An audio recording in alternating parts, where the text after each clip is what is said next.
நம்மை பொறுத்தவரை எல்லோரும் ஒன்று, ஒரு கொடியில் பூத்த மலர்கள். அதிலே அளவு வேறாக இருக்கலாம், நிறம் வேறாக இருக்கலாம், ஆனால் நாம் அனைவரும் ஒரு தாய் மக்கள் என்ற உணர்வோடு வாழ்கிறோமே. அந்த அடிப்படையில் தான் முதலமைச்சர் தொடங்கி வைத்தார். நான் நிறைவு விழாவிற்கு வந்திருக்கிறேன். வந்தது எப்படி வந்தேன் தெரியுமா? நான் சொல்ல வேண்டும்.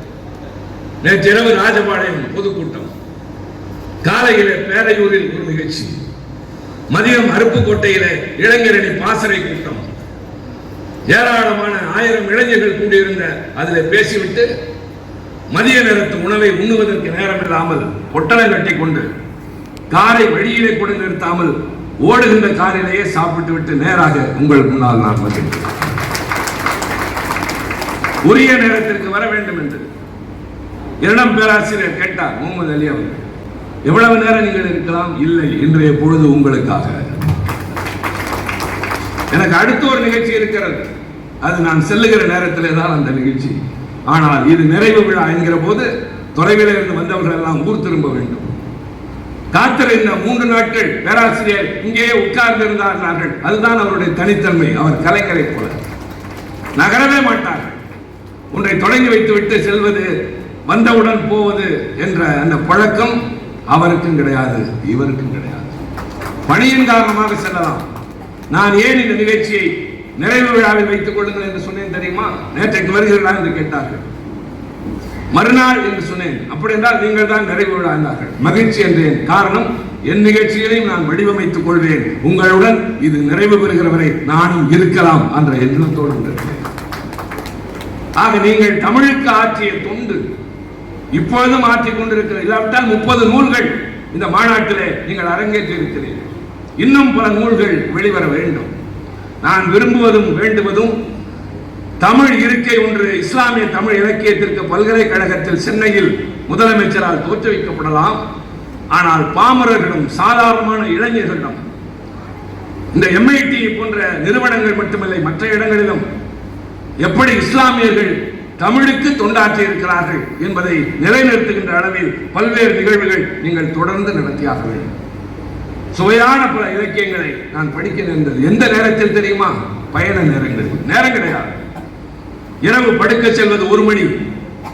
என்ன கிடைக்கும்? தேடுகிறேன். என்னை அழைக்க வந்த போதும் சொன்னேன், வெறும் அழைப்பதனை தராதீர்கள், உங்களுடைய இலக்கியங்களை பற்றிய குறிப்புகளை எனக்கு தாருங்கள். நான் அங்கே வந்து எனக்கு தெரிந்ததை பேச விரும்பவில்லை என்று சொன்னேன். கொடுத்தார்கள். நானும் தேடினேன், படித்தேன், அதையெல்லாம் சுவைத்தேன். எத்தனை இலக்கியங்கள் என்பதிலே இஸ்லாமிய தமிழ் இலக்கியம் என்பது இவ்வளவு கொட்டி கிடக்கிறதே. இத்தனை நாட்கள் நம் போன்றவர்கள் கூட இதை எப்படி அறியாமல் இருந்தோம் என்று நான் ஆதங்கப்பட்டேன். இன்னும் நிறைய படிக்க வேண்டும் என்ற ஆர்வம் வந்திருக்கிறது.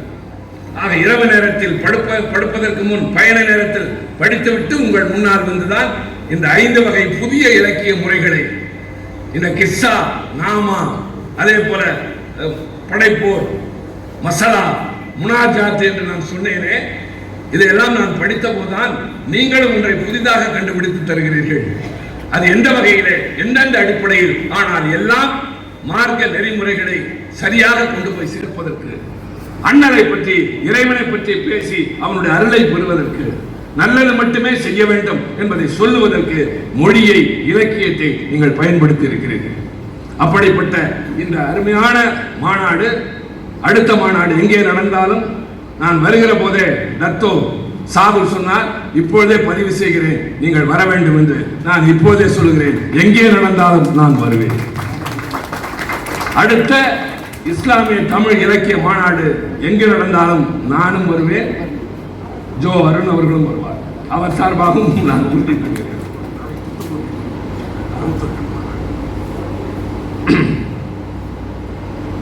ஆக நான் தொடக்கத்தில் சொன்னதை போல் மத சார்பற்றவை இந்தியாவும் தமிழும் என்பதற்கு இலக்கணமாக இந்த மாநாடு எழுச்சியோடு வெற்றிகரமாக 3 நாட்கள் நடந்தேறி இருக்கின்றது. பரவசம், மகிழ்ச்சி, உற்சாகம், பெருமிதம் இத்தனையும் நிறைந்து நிற்கின்றது. அறிஞர்கள் கூடியிருக்கிறீர்கள், தாய்மார்கள் திரண்டு வந்திருக்கிறீர்கள், மாணவ செல்வங்கள் வந்து இதற்கு ஆதரவு தந்திருக்கிறீர்கள். எதிர்காலத்தில் இது இன்னும் விரிவடைய வேண்டும், அரங்கம் நிறைய வேண்டும், ஊரெல்லாம் தெரிய வேண்டும். நீங்கள் எப்படிப்பட்ட நல்லவர்கள், நல்லது செய்ய நினைக்கிறவர்கள், மொழிக்கு தொண்டாற்றுகிறீர்கள் என்பது மற்றவர்களுக்கும் தெரிகின்ற அளவில் நீங்கள் எடுக்கிற எல்லா முயற்சிகளுக்கும் எங்கள் தலைவரும் துணை இருப்பார், நானும் என்றும் இருப்பேன் என்று சொல்லி இந்த நல்ல வாய்ப்பிற்கு நன்றி கூறி விடைபெறுகிறேன். நன்றி, வணக்கம்.